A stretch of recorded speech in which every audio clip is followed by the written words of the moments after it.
O cérebro, sem dúvidas, é o órgão mais complexo de todo o nosso corpo. Afinal, é dali que saem todos os impulsos nervosos que são de alguma forma interpretados pelo nosso corpo e que nos permitem ter emoções, pensamentos, movimentos, enfim, funcionar. Isso significa dizer que esse órgão é a nossa verdadeira sala de controle. Tamanha é a sua complexidade que, mesmo com todos os avanços da medicina e da tecnologia, muitas vezes ainda nos deparamos com dúvidas que nunca foram respondidas sobre o funcionamento desse órgão. E para ser bem sincero, a impressão que a neurociência aparenta ter é que quanto mais se descobre sobre o cérebro humano, mais dúvidas tendem a surgir sobre essa área do nosso corpo. Por isso eu te pergunto, você acredita que pode existir em nosso corpo algum outro órgão que seja tão complexo quanto ele? Bom, a dúvida de hoje não é exatamente essa. Ela é, na verdade, muito melhor do que essa. Porque além de descobrir se é possível que exista algum outro órgão tão complexo assim, você ainda vai descobrir hoje se é mesmo verdade o que andam falando por aí. Sobre nós, seres humanos, termos um segundo cérebro escondido pelo nosso corpo. Não escutou nada sobre esse boato? Então, calma que a gente ainda tem muita coisa para falar por aqui. Afinal, é ou não verdade que nós temos um segundo cérebro? Eu sou o Guilherme Marques e seja muito bem-vindo aqui ao Fatos Responde. Por que os humanos? Por que o arco-íris tem Por que o sete mel não cores? estraga? Por que o mar é azul? Porque o céu é azul. Você já sentiu aquele nó no estômago ao ficar com muita raiva de alguém? Ou teve aquele friozinho na barriga um pouco antes de sair para o primeiro encontro?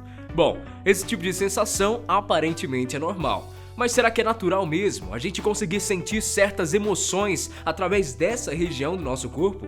Tudo bem que essa pergunta pode não fazer nenhum sentido, mas mesmo assim é estranho o fato de geralmente nunca nos questionarmos sobre o porquê de sentirmos sensações como essa. Afinal, não é nos pulmões que a gente sente borboletas se mexerem quando estamos apaixonados por alguém. Mas afinal, qual a relação que existe entre o estômago e o nosso cérebro?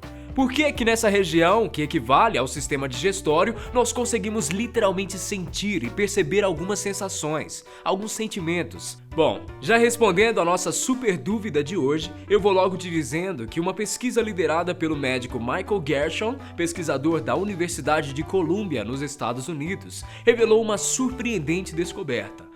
Gershon descobriu que o nosso sistema digestivo pode atuar em nosso organismo como uma espécie de segundo cérebro.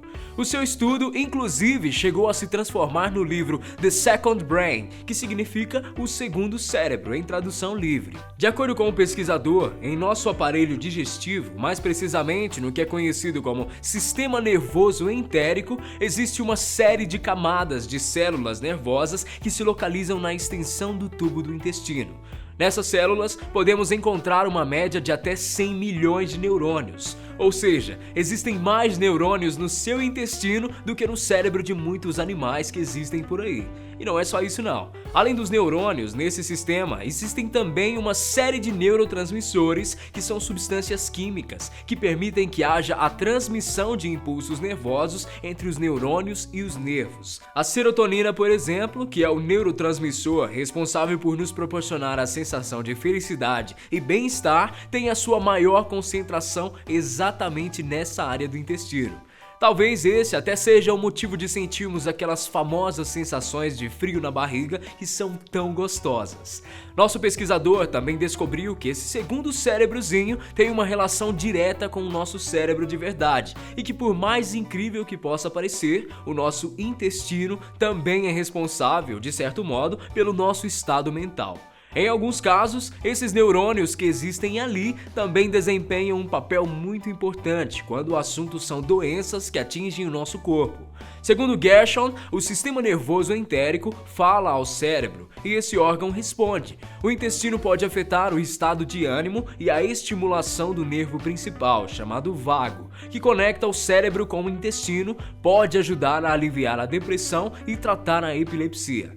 Ou seja, por mais que esse sistema não seja mais complexo ou tão poderoso quanto o nosso incrível cérebro, ele pode desempenhar um importante papel de auxiliador, tendo conexão com o alívio de doenças psicológicas sérias, por exemplo. Por fim, eu acho que podemos concluir que o nosso corpo é realmente uma caixinha de surpresas. Afinal, ainda hoje, com toda essa tecnologia que existe por aí há certos anos, ainda somos capazes de descobrirmos coisas como essas. Mas e aí? Você poderia sequer imaginar que a resposta para essa pergunta seria essa? Já tinha escutado sobre esse assunto por aí? Conta tudo isso e muito mais pra gente aqui embaixo pelos comentários. Grande abraço pra você e a gente se vê no próximo Fatos Responde. Tchau!